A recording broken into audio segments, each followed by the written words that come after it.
Hi there, I'm Zoo Java. Today I'd like to talk about this coronavirus as proof as to why socialism is a complete disaster.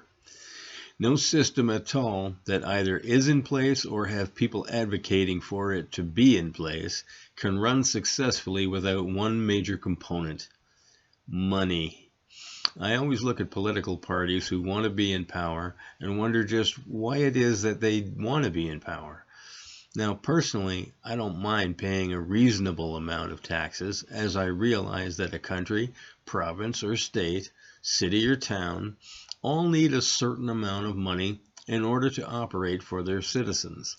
And I think that most people agree that this is something that is needed. The problem begins to rear its ugly head when, as these things are getting paid for, they start to cost more to maintain. People get hired to run them, and then this is what is commonly referred to as the bureaucracy. This is generally an extremely bloated organization, filling up government with an incredibly high amount of staff who, for all wants and purposes, have a job for life, with many of them doing nothing but acting as if they're actually needed, but aren't. As with most organizations, public or private, if you really wanted to save money, you should start at the top and begin sweeping towards the bottom. Unfortunately, however, they always start at the bottom and hack away at the people on the bottom who are doing the bulk of the actual work that is needed, and just about anything that they need to perform the work also. Quite often, those at the top aren't given the type of spending restrictions they should, such as people on the lowest end having to be basically begging for basic supplies. I can give a true example a few years back of a hospital in Toronto, Canada. The brand new executive in charge of a certain hospital decided that they wanted to not use the office that was already there for them on the top floor and have a brand new one built on the main floor with all new furnishings and etc. With the reason given that they wanted to be down around all the day-to-day action. So a fortune was spent putting in the new office and furnishing it to the taste of the new person in charge.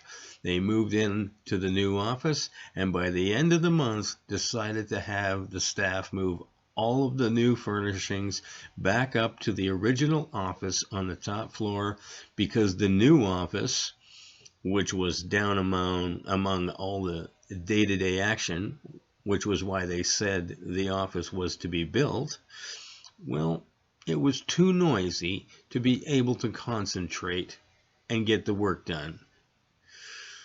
Now, this is just one example that I know of, so you can just imagine all the waste that goes on in every government agency from one end of the country to the other, from the federal to provincial or state to municipal.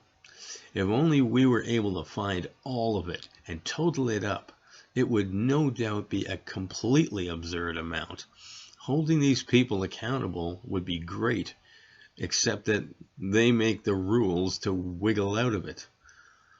The coronavirus proves that our healthcare system is not there to consistently just keep adding people to it and expect it to be there for everyone. Our system in Canada was strained as it was, but now, with tens of thousands of people illegally crossing into the country, well, it's definitely no help to this problem. The virus has taken the entire world by surprise, with not enough supplies or hospital beds in certain areas.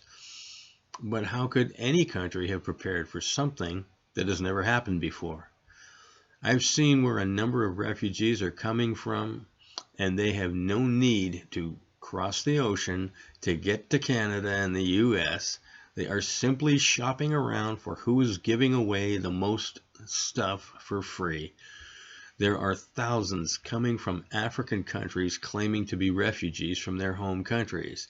There are a number of countries in Africa, therefore, quite easy to travel to, that are more than safe.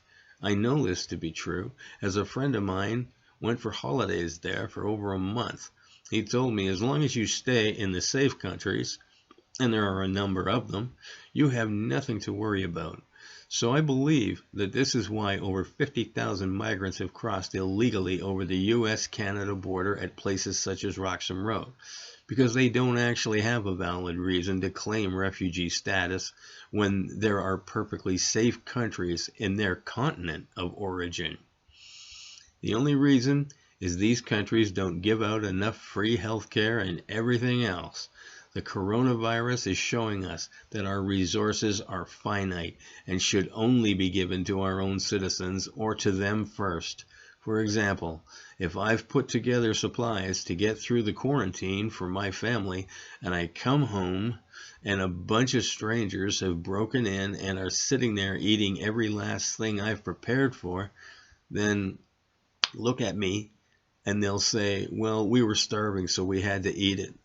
There will not be a pretty response from me. I don't prepare so that others will take everything and my family and I will starve. Giving some extra to those in need is all very noble when you are able to do so, but if you aren't able to, well, then you must look out for your own first and foremost, and too bad for the others. Basically, the Zoot don't mind sharing a cup of Java with you, but there better be more beans I can grind up for another mugful. And now for that part that you've all been waiting for, my bad joke. After hearing my views on illegal aliens, a leftist progressive said that I came in last in the human race. I told him that, well, I had no intention on running anyway.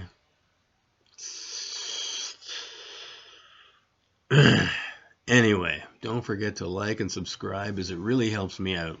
Hit the bell for notifications of more of my words of wisdom and share my content on all your social media as I get censored by all the usual suspects.